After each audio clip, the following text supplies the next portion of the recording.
Ja mun vinkit aloittavalle yrittäjälle on se oman sitoutumisen mittaaminen, että on sitoutunut sen ideansa eteenpäin viimeisen ja uskaltaa arvioida sen liikeidean kannattavuutta.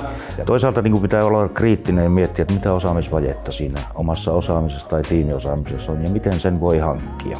Opitaan uusia asioita, kehitetään sitä kautta itseluottamusta, luotetaan siihen omaan liikeideaan ja sen jatkuvaan kehittämiseen.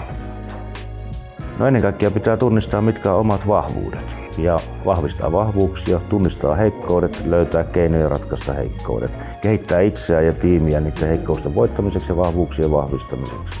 Ennen kaikkea, että tähän pystyisi, niin pitää miettiä ja muistaa, miten pitää huolta omasta jaksamisesta.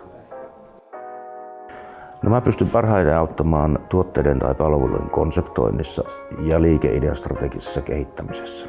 Mä luulen, että mä pystyn löytämään kannattavan liiketoiminnan edellytykset siitä sun ideasta.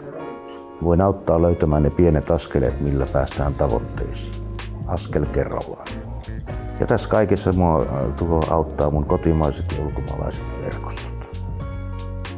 No, mä oon toiminut yrittäjänä ja asiantuntijana teknologiayrityksessä yli 30 vuoden ajan. Mä oon ollut erilaisissa tuotteistamissa, tuotekehitysjutuissa mukana tuomassa markkinoille uuseen teknologiaan perustuvia palveluita. Innovointikyky ja uusien liikeideoiden löytäminen on se vahvuus, mitä mä voin tuoda tälle asiakkaalle.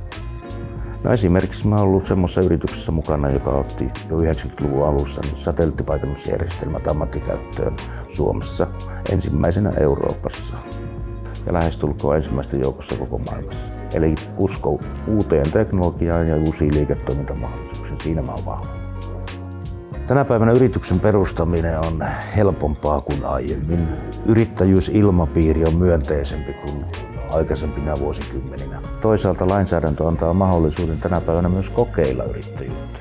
Kevyt yrittäjäpalvelut ja muut, sä voit koittaa sitä liikeidean kantavuutta, testata sitä ilman, että sä oot siihen niin täysillä sitoutunut loppuelämäksi, jos ei se kanna. Toisaalta kansallinen ilmiö, missä meidän väestö ikääntyy, työvoiman määrä vähenee. Toisin sanoen tarkoittaa, että tämmöisiä ihan peruskädentaitoja ja taitajia puuttuu. Se antaa ihan tämmöiselle ruohonjuuritason yrittäjyydelle todella paljon tilaa. Ja sitä kautta verkostoitumalla myös isompaakin liiketoimintaa. Jos tämmöisen tilaisuuden näkee edessä, niin yrittäjyyteen pitää tarttua. Siihen pitää uskaltaa ottaa kiinni.